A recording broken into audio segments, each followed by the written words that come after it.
But there are three things that would be necessary for this registration to take place. First of all, a person would need to have his own identification code. Secondly, the code must be with him at all times. It's not something visible. You wouldn't put your social security number on your forehead, even if you could, right? So his ID is not visible, but it's permanently imprinted or implanted somehow on his person, so that a data processing device can read it each time he tries to buy or sell something. Does that make sense? And you can't just forget your credit card or lose your credit card or whatever else, so it needs to be part of your being almost. And third, there must be a worldwide computer system capable of handling such a mind-boggling amount of information. It's not wise to be dogmatic about what exact technologies will be used when this time comes. And by the way, we still have more time. As fast as knowledge is growing, as quickly as the technology is changing, the mark of the beast won't happen until the middle of the tribulation period. And we haven't entered the tribulation period yet. So it's at least 3.5 years, even if Jesus were to come back for us tonight. So we don't want to be dogmatic, but we can point to certain things that would be good ways of fulfilling this prophecy even today. Let's look briefly at these three things. First, the identification code or the number for each person. Will that be our social security number or our driver's license? Maybe it will be the health plan number that was proposed by the stimulus bill that was just signed into law yesterday. Everybody has to have a number for the health plan, and the reason for this, let me read from an article called "Stimulus Bill Will Track Individual Health Records Electronically." Dated February 10th. This is current stuff. An alarming provision of the stimulus bill is the creation of a national coordinator of health information technology that will assign an electronic ID to every person and maintain their health records. The goal is to reduce costs and guide your doctor's decisions. You probably heard some talk about this, that that means that the doctor will be told by the government whether or not he can do the surgery he wants to do. And all that information will be at their fingertips in the computers. Okay, next, what about imprinting or implanting this number? Last November, Chuck Missler reminded his readers, that wasn't too long ago, November, that the very chip, implantable radio frequency ID device, are you familiar with that? It's basically the same thing that they put in pets to identify them. It's about the size of a grain of rice, and it can be injected painlessly under the skin. And they've had approval for several years now for use with humans. And some humans do get it, if they're like in danger of being kidnapped or something like that, or if they are Alzheimer's patients and they're liable to just get lost and somebody needs to figure out who they are. But what Missler was saying is that it hasn't been very popular for people to just sign up and get the chip. And we can understand why. But he said this may change now, and I think he's right, because the company, the very chip company, plans to do a partnership with Microsoft, and any partnership with Microsoft is usually a good idea.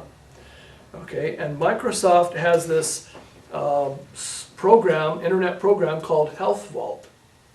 And so with the very chip in your body, you will have access to Health Vault, which allows you to keep important medical information so that if you're in an accident or something like that, that people can bring up the information in a very short period of time and probably help save your life. So, you mean this will help save my life in an emergency? Okay then, I'll take the chip. See? Isn't that interesting? The third issue is a computer system capable of handling so much data. What do you think about the news that just came out on February 3rd? This is also very current. The fastest supercomputer ever. That's the headline. I'm reading now. IBM is working on its new Sequoia computer to be delivered in 2011. That's only 2 years from now. To the Department of Energy's Lawrence Livermore National Laboratory. That's plenty of time. If Jesus would come back tonight, this computer would be operational way before the midpoint of the tribulation. It will operate. Now I know this is kind of like gobbledygook to people that don't like technical stuff, but it will operate at 20 petaflops. Anybody here want to tell us what 20 petaflops? What that means is 20 quadrillion floating point operations per second. Now back in the beginning, the first computer I ever had was an Apple I. I didn't own it. I wish I'd bought it. I could have bought it for $200, and I didn't. When the Apple II came out, and before the year was over, it was worth $30,000, and today it's priceless. But the thing that I wanted to say is that the operating speed of that processor was 1 million cycles per second. But a floating point operation is like what you do with your computer, where it can, have all the decimal points, and it can, expand it out for as far as you want. One floating point operation is like dividing a complicated number by another complicated number, and the answer is that one operation. You know what I'm saying? In other words, it's many cycles of a computer processor, a great many. Okay, so you can do that kind of an operation 20 quadrillion times a second with this computer. It's hard to get your mind around that. Here's another headline about that. It says, the IBM Sequoia is faster than the fastest 500 supercomputers combined. The existing supercomputers. IBM has the fastest one in operation. It's 1 petaflop. But there aren't any other computers as fast as that one. So you take the top 500 supercomputers and add up their speed, and this one computer will be faster than that.